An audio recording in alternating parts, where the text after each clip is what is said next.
Welcome into 247 Sports Live. I am Emily Proud. We appreciate you watching us here on the 247 Sports YouTube channel. If you're watching us live, go ahead and hit that like button and make sure that you are subscribed. We have a loaded show. We're going in a lot of different directions, different sports today, so let's tell you what's on tap. The Vols won a national championship on the diamond this week, but we are turning the page to football, talking Tennessee with Patrick Brown. And speaking of looking ahead, the NBA draft is currently going on, but we'll bring in our expert to give us the top 10 prospects for next year.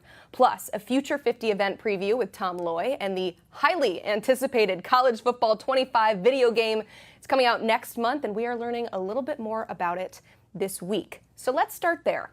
EA Sports calling it Rankings Week as they release various rankings for its college football video game, and the first installation, dubbed Toughest Places to Play, was shockingly not well received by the college football public. This is a good time to remind you that fan is short for fanatic. Either way, Kyle Field taking the top spot, followed by Alabama, LSU, Ohio State, and Georgia's Sanford Stadium. Let's bring in Bud Elliott, 1/4 of the Cover 3 podcast and 247 Sports national college football writer. Bud, I know that you've been in on the debate on Twitter, on X, whatever you want to call it. So just first thoughts on the toughest places to play. What do you think of EA Sports' interpretation? I think EA Sports marketing team is genius for putting this out because you knew it was going to have folks mad online, and indeed they were. I did have some problems with it for sure. I don't know that EA did a great job of separating teams that are hard to play at home because they have a ton of talent. Hello, Alabama. Hello, Ohio State. Versus places that actually make a team, play much better at home, like a Utah, like a Wyoming, like a Florida Gators, right? So I worked on mine a little bit. I had Florida much higher. I had them, I think, like second or third on the list. I'm a little surprised they didn't have Tiger Stadium, Death Valley, LSU at number 1.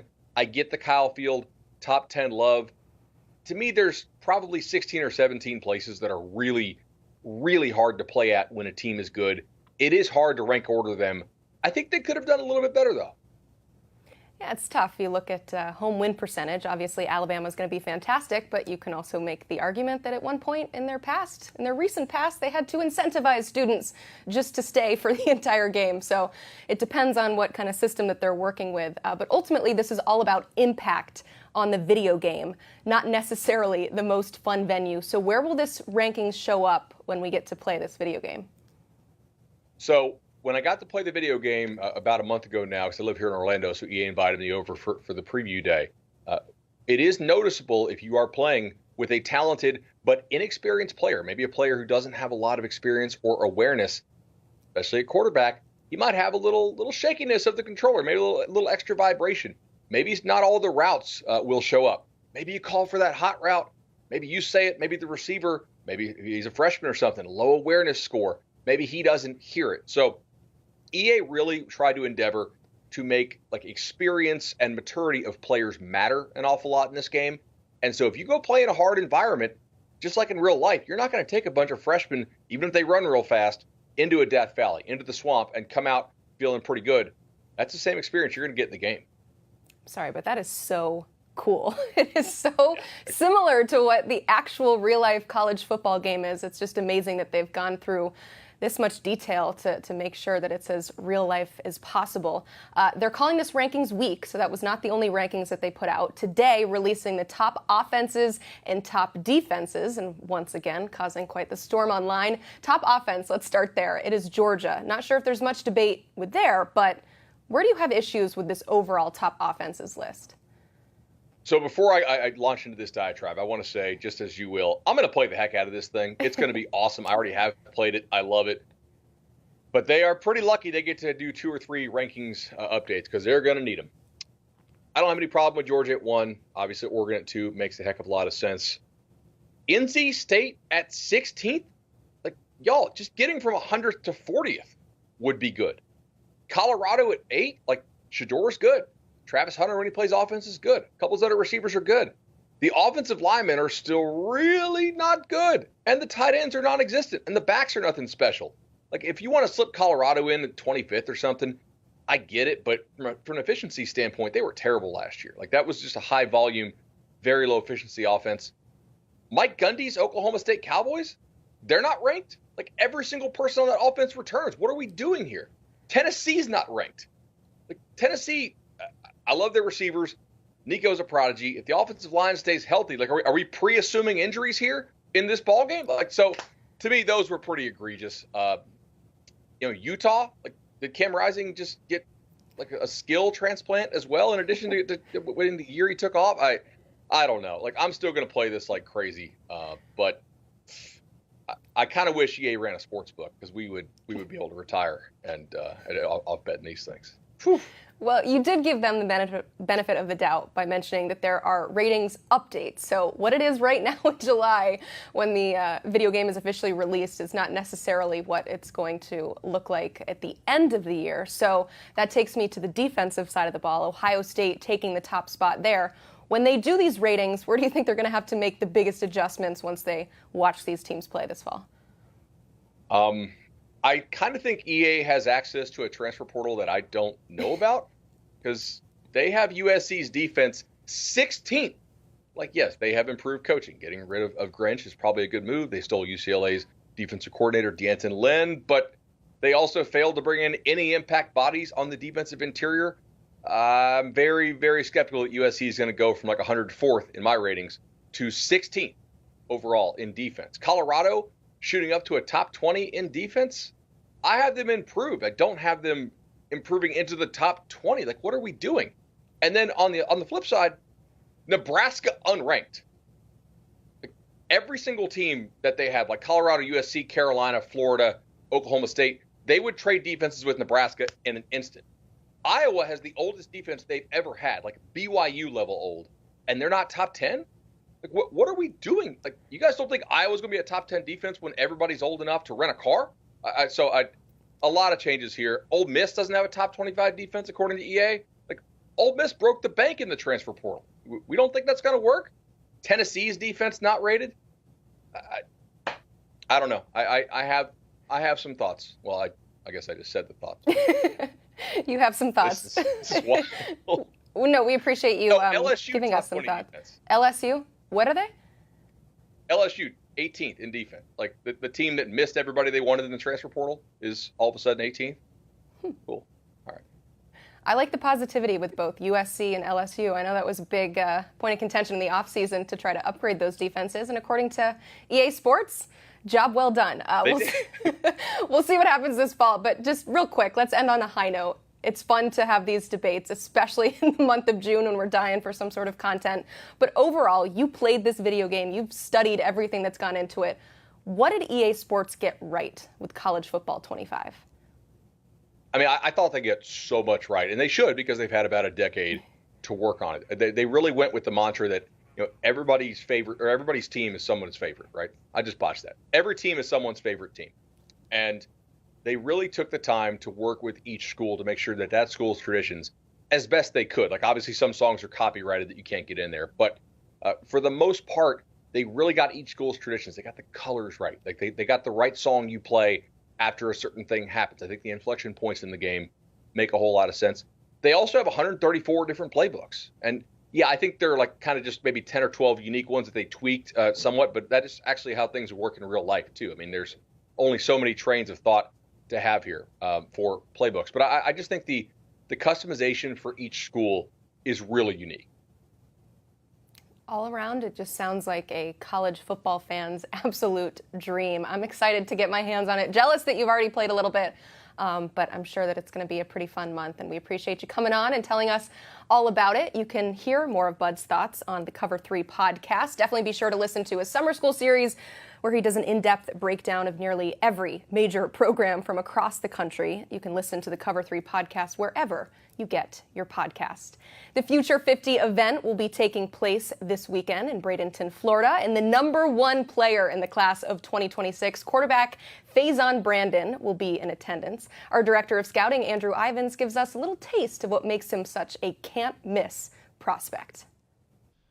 Faizon Brandon, our number one ranked player in the class of 2026. We love the combination of his size, his frame, and his dual threat athleticism. This is a kid that's a one-year starter. We loved what we saw on tape as a junior. We've seen him multiple times this offseason, and we expect big things from him as a junior and a senior. He's someone that's going to be an absolute difference maker on Saturdays and potentially Sundays. Thank you to our friends at the 247 Sports Football Recruiting Podcast. New episodes drop every Tuesday and Wednesday, so be sure to check it out then. So they provided a nice scouting analysis of the Future 50 event. Now we're going to get the intel from our national recruiting analyst, Tom Loy, who you also saw on that podcast, but now he is here with us to talk about the aforementioned Faizon Brandon, the number one player in the class. You currently have a crystal ball in, Tom, for Tennessee, but you said on the last episode of the podcast that you might be leaning Alabama. So where do things stand now? I feel like I'm back vertical, and I'm not leaning either way at this point. Every time I talk to somebody new, it's back and forth. When I woke up, I was ready to make a prediction in favor of Alabama. Then I started talking to some people that said you may want to hold off on that. So at this point, I'm really torn between the two. And I think, to be completely honest, I think Faizon Brandon, the number one player in the country, is torn as well. LSU is also in play, so let's not rule them out. So there are a couple schools still battling, but right now I do see it as a two-team race between Alabama and Tennessee. However, I'm really too torn to make a call. I was told keep my crystal ball pick on the Volunteers, despite me feeling good about the Crimson Tide. So good thing is we have a month left until he makes a decision at some point in August. So it's going to be interesting. Yeah, and all these guys that we are going to talk about are 2026 players. So in reality, they have a lot of time to make their decisions. But as you mentioned, he is set to make his at some point in the month of August. Let's go to the number one safety in the 2026 class, and Braylon Womack. You have a crystal ball in for Notre Dame for him. So where do things stand? This is one that, let's not rule out the in-state schools. Mississippi and Mississippi State, I think both are going to battle hard until the end. But in talking to Womack, he's been very intrigued about leaving the state, and he's very excited about two schools in particular, one being Notre Dame, the school that I have the crystal ball in for, and the other is Ohio State. With Notre Dame, he's connected really well with the coaching staff. He really likes Marcus Freeman. He really likes Mike Mickens, the defensive backs coach there. But with Ohio State, he's always been excited about the Buckeyes. He knows everything like a fan would related to everybody that's come through Columbus and is now in the NFL. So that staff is doing a phenomenal job. Pretty torn on this one. Ohio State is battling and really like pulled even for Braylon Womack. So two-team battle, excited to see what he does, but he made it very clear he is a long way from a decision. Notre Dame fans, Ohio State fans, keep an eye on Womack. Another safety in the class, number 3 overall, top 60 player, Blaine Bradford. I knew that was going to be a tongue twister to get out. He's somebody that no crystal ball is in for him, so just give us an update. Where do things stand in his recruitment? Notre Dame, LSU, Texas, all very much in play. They've been long considered the top 3 for the coveted safety out of Louisiana, but Alabama and Ohio State just jumped into the picture. And he told me in Tampa at the OT7 event that those were 2 offers that he wants that would immediately jump into play as a top contender in this race. So Blaine Bradford had initially wanted to make a decision at some point this summer ahead of his junior season, but he's kind of taken a step back from that. And I think it's a good decision on his part because I think he's going to rack up some big offers. And I think a lot of the schools are intrigued to see how he does this season. And some people think he's a safety at the next level, while others think he's going to outgrow the position and could be a linebacker at the next level. But right now, I'm watching those 5 programs. A little too early to make a prediction. He really does like all 5 programs a ton. So nice thing is he's got some time to make a decision.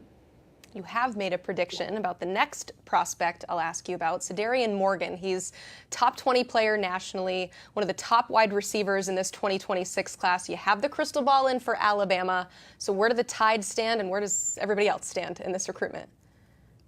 Cedarian Morgan loves everything there is about Alabama, and especially with the new staff in Tuscaloosa, he's fired up about the direction of the offense under Kalen DeBoer, and it's he sees himself doing some big things, but not to be outdone here is Ohio State. That was really the dream offer for the kids. So when I put in the crystal ball pick, Ohio State had not offered yet, and I made it clear that there's one school that could offer and make this one interesting, and it is the Buckeyes. And Brian Hartline, Ryan Day, now Chip Kelly, he's very excited about the Buckeyes. So this, in my opinion, is a two-team race. I'm also not ruling out Auburn. I think that they're going to have something to say about it before all is said and done. But right now, I think it's really a two-team battle between Alabama and Ohio State. And I kind of wish I didn't have my pick in yet, because I think Ohio State's going to tighten that race. But in the end, it is going to be difficult to pull him from Alabama. All right, finally, a player that I know you're looking forward to seeing at the Future 50 event when you head that way this weekend, and a lot of people are. It's the #1 defensive lineman in this class, a top 10 player nationally, Jakeem Stewart. What's the latest with his recruitment? So he's a defensive lineman, but there's no linemen that are going to be at the Future 50. Jakeem Stewart is going there to work as a receiver, tight end combo, and that's probably what I'm most intrigued about, because he's very athletic. So I'm pretty excited about that. But on the recruiting front, you're watching USC, which has long been considered the favorite. He's been out there multiple times, connecting really well with the staff. LSU right there in the backyard. It's going to be really difficult to beat the Tigers. Oregon is another school that he's taken a liking to, and the Ducks have some optimism and confidence. And then you got Ohio State and Texas also in play. He's got a great relationship with those coaching staffs. I think what's really going to be intriguing with Stewart moving forward is he told me a while back that he wants to make his decision in January. And there's been a lot of chatter behind the scenes about a potential reclassification from 26 to 2025. So that's something we need to continue monitoring. But like I said, those 5 schools, again, USC, LSU, Oregon, Ohio State, and Texas are probably the schools that have separated themselves. If you force me to put in a crystal ball pick, I would probably pick the Trojans right now. He always gets excited talking about school out west. But again, let's keep an eye on this one, because we have a long way to go until a decision is made, at least unless he changes his mind. It's not going to come until January. Thank you, Tom. You can check out our team's coverage of the Future 50 event on 247sports.com. There, of course, you'll find the usual intel, analysis, and everyone's favorite, rankings. It is all there at 247sports.com. The curse is lifted, and Tennessee hopes the championship dam is broken. Congratulations to the Baseballs on a national title in Omaha this week. We made the decision here at 247 Sports that whichever team took home the hardware in Omaha, we would do a preview of that program's football team. So that is what we are here to do. But first, let's remind you of how the 2023 Tennessee Volunteers fared. An 8-4 record with 4 SEC wins in the regular season, all culminating with a 35-zip victory over Iowa in the Citrus Bowl to get to 9 wins and a 3rd straight winning season for Josh Heupel. Things are looking good in Knoxville, so let's bring on our friend from Knoxville. Patrick Brown of Vols 24/7 is here to give us a nice preview of the football season. I know you've been doing basketball, you've been doing baseball, all that, but we are here to talk football. Let's start with the quarterback, Nico Imalieva. He, of course, is coming in with expectations galore. But now that he came into this offseason, knowing that he is the starter, what are expectations for him this fall? Well, Emily, I think expectations for Nico and really for this team are pretty high. You mentioned the baseball team at their celebration downtown the other night. Drew Beam, the pitcher that was so good for the Vols throughout the season, was he grew up a Tennessee fan in Murfreesboro, and he was saying that he was looking forward to the Tennessee football team going to win a national championship this season too. So that tells you about the expectations and outside of the program, and Nico is obviously a big part of that. And inside the program, I think there's a lot of confidence in what he can do for this team and him stepping into that role. He's always been a guy that's maybe been at an advanced stage in terms of his maturity, his humility. Even as a freshman, you look at that start against in the Citrus Bowl against Iowa. He didn't really look like a freshman for a lot of that.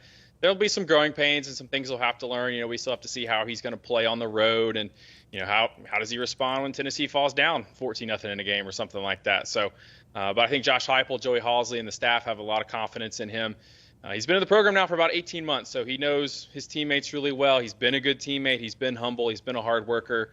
I think there'll be a little bit of a feeling out process for Nico in terms of running the offense. He's got to get to that point where you get to game planning mode for games. He's got to tell the coaching staff what he likes, what he doesn't like. That was the point that they reached with Hendon Hooker. Tennessee, I think, has got to figure out how to use him. Obviously, he's a potential weapon with his feet and the way he can run and extend plays and things like that. How much do they want to run him every week? That's something that they're going to have to kind of determine, and that'll be matchup based. But this is a guy that can extend plays. He can scramble. He can turn nothing into something and get you out of bad plays and make some of those wild plays that are a shot in the arm to your offense and sort of demoralizing for a defense. So expectations are really high for Nico, both inside the program and a lot of fans here are excited about him too.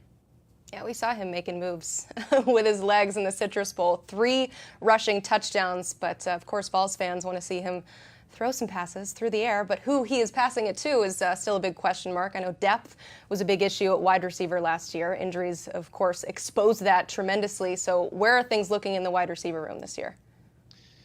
Emily, that was one of the biggest changes, I think, for Tennessee from the end of last season to the spring. And Josh Heupel, after the spring game, said, this is the deepest receiving core I've had since I've been at Tennessee. And they put some guys in the NFL from that position room. So I think that says a lot. That they addressed the need for more quantity and more quality with some of the guys that they brought in. Chris Brazel will start there with the Tulane transfer. He had a great redshirt freshman season for the Green Wave last year. He's 6'5", kind of lanky. Can play all over the field, though. He had a great growth spurt late in high school, so he still kind of plays like a smaller guy. You can see him make plays over the middle of the field. He can work the short passing game, and he can make plays down the field as well. He's not a power forward like Cedric Tillman was necessarily, but he can make those high-point catches. Mike Matthews is another guy that came in the spring, and like Brazel, just made a bunch of plays. He's a 5-star freshman. Scrimmages, spring game, he was making big plays down the field. He's got elite intangibles. I remember Kelsey Pope, the wide receivers coach, talked about how Matthews just wanted to come in and dominate, and he wasn't able to do that because he was a freshman, still supposed to be in high school, actually left the spring game early to go to his prom. But when he wasn't dominating like he wanted to right off the bat, they had to sort of calm some of his frustrations and work on that with him. And he was as advertised as a 5-star coming in from that loaded wide receiver class. They bring back Squirrel White, their leading receiver from last season. They're going to get Brew McCoy back from injury. He's obviously going to be pretty determined to make some things happen and be better than he was before that gruesome, that awful injury that everybody saw against South Carolina. Dante Thornton was a guy they were counting on for a lot last season. Didn't quite pan out. He had a lot of injuries throughout the offseason, into the spring, into preseason camp that sort of slowed his ability to make some things happen. But he's kind of came into this offseason with a renewed sense of confidence and was rejuvenated in the spring. So you bring those guys back, even Caleb Webb and Chaz Nimrod, guys that played a lot last season as redshirt freshmen. Those guys in the spring, they made plays and reminded guys and that, hey, we're here too. So it should be a deeper receiving core. The passing game last season for Tennessee was really inefficient. They lacked some of the explosiveness from the 2022 team when Jalen Hyatt was just going nuts every week. But they should have more of those big play receivers, more guys that can get on the end of those Nico passes and make plays, because as much as heat as Joe Milton maybe took last season, I think there were a lot of plays that the receiving core left out there too. And with this group, they hope that that's not the case anymore. And we'll see how the playing time and the starting lineups and all that stuff plays out, but certainly a situation that Tennessee addressed during the offseason. Based on the sheer amount of names that you listed off after I asked that question, it does definitely scream depth to you. On the other side of things, the secondary, I would call this an overhaul, and probably a necessary one. We can argue based on the production last year. So introduce us to the Tennessee secondary. Who are some names that we need to know? Yeah, Emily, Tennessee's going to have, I think, 5 new starters in the secondary from a year ago, and it's an interesting mix of guys. You've had a couple of third-year guys that have sort of waited their turn, looking at Andre Turrentine at safety. He started the last 3 games of last season, made an interception in that Citrus Bowl in Iowa, believe it or not, was about to score a touchdown. Jordan Thomas is a guy that's also a junior that played a lot on special teams as a freshman and was able to, maybe could have made more of an impact on defense last season, but he had some injuries. But Tennessee's excited about a couple of the cornerbacks they have stepping in at that position. Ricky Gibson's a sophomore that was recruited heavily by Georgia. That was a pretty big battle a couple summers ago. They liked how he sort of grew during his season. He played more late in the season, started the Citrus Bowl. He's got a lot of confidence now. And they're excited about a transfer in Jermod McCoy, who came in from Oregon State. He was a guy that was mostly a wide receiver in high school. They threw him in on defense his senior year, and a lot of people around him were saying that's your future. Goes to Oregon State, starts 5 games as a freshman. He's going against Michael Penix and Bo Nix and Roma Dunze and all those quarterbacks and wide receivers in the Pac-12, and more than held his own. Had, I think, 7 pass breakups and 2 interceptions last season, and he came in with a lot of confidence as well. So in terms of that rebuilt secondary, I think the starting points are guys like Turrentine, who's going to have to be a leader. They lose Jalen McCullough, who started 51 games in his career. And those 2 corners, I think, are going to be a building block. And another freshman to watch there is Boo Carter from down the road in Chattanooga. He was a top 247 player, and he's going to be one of those guys that, like Mike Matthews, might be hard to keep off the field for too long. Elsewhere on the defense, the defensive line really getting a lot of love. Of course, a lot of that has to do with the potential #1 overall pick in the draft in James Pierce Jr. I'm not making that up. I have seen that in multiple very early mock drafts. In addition to him, though, overall, what makes this group so special? Yeah, I asked Josh Heupel about those projections, and he kind of laughed it off like mock drafts year in advance. What are we doing?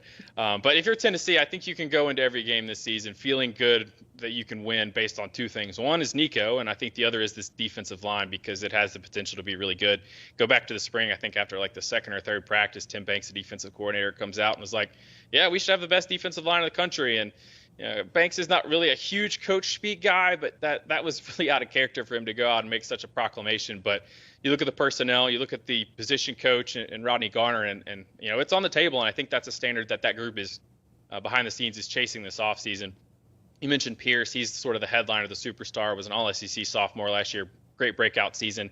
I think the next step for him is he's going to have to be ready for all the attention he's going to get because offensive coordinators are going to say, hey, we can't let 27 wreck our game. So that he's going to get chips and double teams and tight ends over to his side and all that stuff. But that could allow some of the other guys to make hay. But Tennessee's been good against the run the last couple of seasons. They should be really strong up the middle with some of the guys they've got. Amari Thomas and Elijah Simmons and Bryson Easton and Omar Norman Lott are all seniors that have played a lot of football. And for those guys, they're hungry because this is sort of their contract here. They're going to be going into the NFL. They're going to try to maximize their value, much like Pierce, and try to play their ball. But there's also a lot of guys on this defensive line that are maybe stepping into bigger roles or going from outside of the rotation, inside of the rotation that are sort of looking to make a name for themselves. Tyree West and Joshua Josephs are two guys that were 4-star prospects that have played. Tennessee's going to be counting on them for more production, more playmaking kind of production. And then even a guy like Jason Jenkins, who not a lot of people are going to know about, but Tennessee, the people in the program know about him really well. Rodney Garner's a big fan of him. He kind of flirted with the portal back after spring ball, but Tennessee sort of talked him back into it. So that tells you what they think about him. And then Caleb Herring's a sophomore from over in Murfreesboro that has a chance to step into a role and play a lot as well. So you look at the depth of this group. You go back to the spring, the third-team defensive line had David Hobbs, who was a top 50 guy that Tennessee beat Georgia and Alabama to get out of high school, and then Jackson Moy. Those are the two defensive tackles, and Moy was a guy that was at Stanford, was a 2-year contributor there, started a lot of games for the Cardinal last season. That just sort of illustrates the depth that Tennessee has. They play a lot of guys up front, and they should be able to stop the run. They should be able to get after the quarterback, and a lot of the success for this defense is going to hinge on how that group does, because if they're not doing either of those two things, I think other teams will be able to move the football. So there's a lot on the shoulders of that group, but I think it's something they can handle. Yeah, it's all about the cohesiveness of this group, right? As Josh Heupel would say, the mock drafts mean that James Pierce Jr. is not going to surprise anybody this year, so it's all going to be about what the guys around him do. Finally, just looking at this group as a whole, everything that's changed in college football, from no more divisions in the SEC, an expanded SEC, a 12-team college football playoff. When you look at Tennessee, where do you anticipate they finish when it's all said and done? Well, I think Josh Heupel has he's never shied away from the championship aspirations and expectations at Tennessee, and he's recognized that this program has won a lot in its history and has been sort of trying to find its way back up the totem pole in the SEC. Obviously, there's no SEC East. That was sort of the big objective they put out last season, coming off that 11-win season. That's not there anymore, but there's more chances to get in the playoff, and so if you get a chance to get in the playoff and get one of those 12 spots, you're competing for a national championship, and I think that's where Tennessee wants to be. Obviously, they'd love to win the SEC and break through there. They haven't won the SEC since, I think 1998 was the last season. They haven't even made it to Atlanta since 2007, so that would be a big step. But if you can't get there, getting one of those 12-team spots is sort of, I think, the new bar for Tennessee, and I think that's a bar where Tennessee and Heupel expects to compete. Looking at that schedule, I think there's 3 swing games for me. It's NC State early, it's at Oklahoma, and what's going to be the first SEC game for the Sooners, and it's Alabama coming to Knoxville in October. They've got a couple of other maybe potential trap games. Florida's never an easy game for Tennessee. At least they don't have to go to the Swamp, where they haven't won since, it's been 20 years since they won in Gainesville.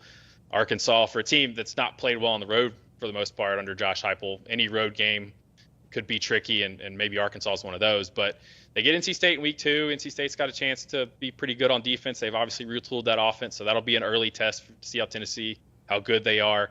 Obviously, that Oklahoma game has a lot of storylines with Josh Heupel going back to Norman. the two quarterbacks in that game. That'll be probably a fun scene in Norman that day, but and certainly Tennessee would love to replicate what they did against Alabama in 2022 when the Tide went in there and Tennessee was able to win that game. Probably won't tear the goalpost down this time, but if you can beat Alabama at home, that would be a big boost for your season and could set Tennessee up to be competing for one of those 12-team playoff spots down the rest of the way. If expectations weren't high enough, you heard it from the man himself, Peyton Manning, on the field in Omaha saying Tennessee is coming in all sports. That, of course, includes football. We'll see what happens this fall. Patrick Brown, thank you for being here. You can read up on all things Tennessee at GoVols 247. From national championship parades to first-round NBA draft picks, a lot is happening in Knoxville these days, so keep it locked in to GoVols247.com. Speaking of draft, day 2 of the NBA draft is literally happening right now, but let's be honest with ourselves. A lot of people are already looking forward to next year's draft with all the talent at the top. Guys like Cooper Flagg, Ace Bailey, Dylan Harper, among others. So we are turning the page and previewing the next crop of talent with a list of 10 names to know for the 2025 draft. Don't worry, I did not make this list. We're bringing in an expert to give us his list. For that, we go to our director of scouting, Adam Finkelstein. Adam, I'm just going to give you the name that you picked, and you're going to tell us why we need to know. It's going to be very simple. We're going to start with... I think I can handle that. You think you can handle that? Okay, I believe you can. Let's start with Duke rising freshman Cooper Flagg. Cooper Flagg is going to be the most anticipated freshman in college basketball since Zion Williamson. I mean, anybody who has ever seen a Google analytic knows this guy has got a ton of attention. He is just an absolute... fans either love him or they hate him, but they're really interested either way. Now, as a basketball prospect, you've got a 6'8", 6'9" forward who's the best shot blocker I've ever seen that is not a 7-footer. Most of the time, these elite shot blockers tower over everybody else. Cooper is not. He's more of like an Andrei Kirilenko type defender. Offensively, he's a really unselfish player who can play some point forward. He's made great strides as a shooter this year. He's not necessarily an instinctive alpha all the time. Sometimes with his Maine United team he was. Other times with Montverde, he's kind of more content to play in the flow. So that's going to be something we're going to watch. But right now, he's got all the pressure on his shoulders to be the first pick in next year's NBA draft. That's certainly the expectation, and all eyeballs will be on him this year at Duke. Next up, Rutgers rising freshman Ace Bailey. So Ace Bailey does not have anywhere near the same notoriety, but his upside may be even higher. Ace Bailey has drawn Tracy McGrady comparisons with some of the explosiveness and shot making he showed this year at Georgia. And let's be clear, those are too lofty expectations to put on anybody, so we're just sharing those comps just to give you an idea of the style of play he is, because he's a big wing, he's an explosive athlete, highest level, but the shot making that you're seeing here was a real thing this year, and the rate of improvement put him in the conversation to be the number 1 ranked player. Cooper ultimately retained that spot, but this was a battle down to the very end. And I think the number 1 pick in the draft next year looks like that could be a battle as well, at least early enough.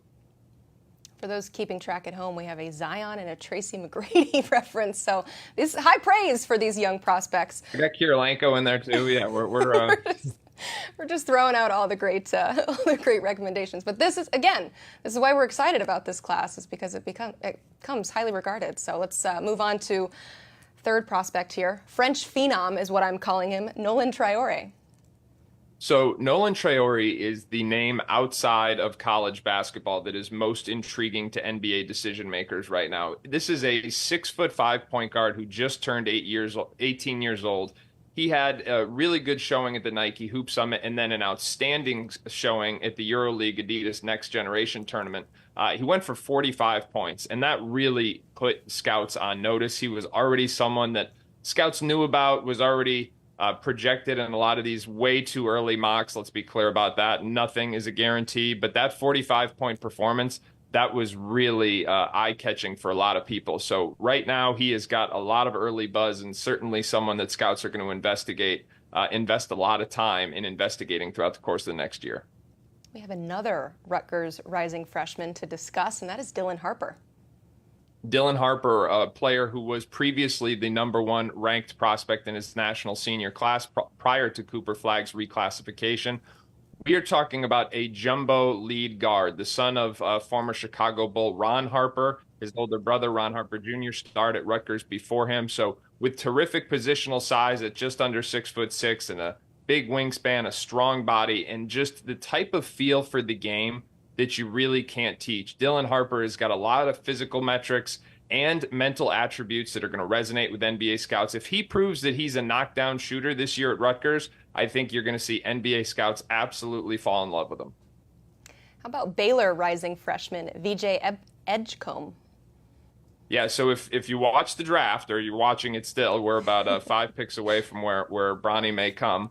VJ Edgecombe is going to a Baylor program that has been very consistent with their ability to produce one-and-done talent over the years. And VJ is going to step right in for Jacoby Walter, who was a one-and-done first-round pick last night.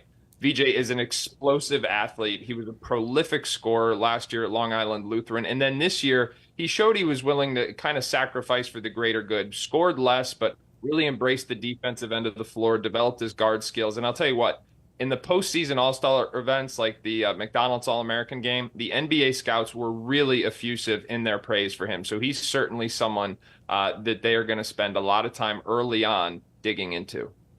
Another rising freshman for the Blue Devils, Kamen Malawach. So a product of NBA Academy Africa. He's originally from the South Sudan, and this guy's absolutely massive. He's 7'2", with a 7'6" wingspan and a 9'6" standing reach. Now, he came over for the Nike Hoop Summit in the spring, didn't necessarily play as well as advertised, so it may take a little time. But if you are a fan of the NBA draft, or even if you just watched last night, you can see getting drafted isn't about being a finished product. It's about having translatable long-term tools. And when you have this guy's reach, this guy's size, his touch, his mobility, his athleticism, the ability to make threes already, NBA scouts are going to be really excited about what you could be down the road, even if what you are right now is going to require just a little bit of patience for Duke fans. Let's just say not a lot of champagne toasts at the NBA draft. A lot of youngins there. How about Texas rising freshman Trey Johnson? So Trey's a prolific scorer, was one of the best scorers in the national high school class, used to playing with really high volume. So going to a Texas program that actually just got a commitment from Arthur Kaluma, the Kansas State transfer. It's going to be interesting to see how he can translate into a less high volume role. But he's got NBA caliber size, length. His frame has really come on in the last year. And listen, it's no secret that Trey aspires to be a one-and-done talent. The efficiency of his production is going to go a long way to determining if he can fulfill that goal. Reigning champs, UConn rising freshman Liam McNeely. So Liam was a fairly divisive eval throughout the course of his high school years. I've been as big of a fan of him as anyone, and I think he went to the perfect place because this is a highly skilled wing who just really knows how to play the game. And he's uniquely suited to step into one of the most intricate offensive systems in college basketball. The two-time defending national champions, they graduated or had 4 starters leave for the NBA draft. The expectation is Liam will come right in, start on the wing. And I think people who doubted Liam McNeely are going to be sorry, and he could very well find himself in this one-and-done conversation. All right, how about Spanish standout Hugo Gonzalez? So Hugo, again, is one of those guys that local fans are not going to know a whole lot about. But it's the name outside of Traore that we hear the most about for somebody who's not going to play college basketball. He's helped Spain to a couple of different silver medals in FIBA play. He's 6'7", and he's got some guard skills. He can really play make. The big wild card for him is going to be the development of his shooting. That's been a theme in the draft for a long time. People know he can play make. People know he's got versatility. They want to know how well the jumper's going to hold up. As you can see, it looks all right. But if you're not the focal point of an offense, you have to be able to space the floor. So scouts are really going to be digging into that in the next 12 months. All right, finally, the 10th player we want to ask you about, BYU rising freshman Igor Demin. So Denham was actually on that same Real Madrid team. These two guys were teammates, but he was an early coup for new BYU head coach Kevin Young. Denham is the type of player who wouldn't have necessarily come over to play college basketball in years past, but we're seeing a transition in terms of players opting for college basketball. Quite candidly, I think it has a lot to do with NIL and just the earning opportunities in the current state of college basketball. But this is a high upside player with terrific positional size and just immense tools. He checks all the boxes. So as a prospect, similar to Malawach, you're really excited. It's just about the physicality and consistency. Those are the things that scouts are going to watch next year at BYU. He's another guy that's going to require some patience, but the long-term upside is significant. A lot of star power entering the college basketball game this year. Looking forward to watching them play. Adam, I think it's safe to say you more than handled this. So we appreciate you being here. Thanks, Emily. Thank you. If you want more college basketball content, well, you can find it right here on the 247 Sports YouTube channel by way of the College Basketball Show. Join Fink and the crew on Tuesdays at 5 Eastern for the 247 Sports College Basketball Show. Now, if that is not enough reason to subscribe, this is Commit HQ is back in action tomorrow. We have 3 live commitments right here on the channel. First up, 4-star quarterback Malik Washington making his college choice at 1 Eastern. It's between Maryland, Syracuse, UCF, and Virginia Tech. Then, the 40th ranked player in the nation, corner Dijon Lee, picking between 6 finalists. You can see his commitment at 2:30 Eastern, 11:30 Pacific.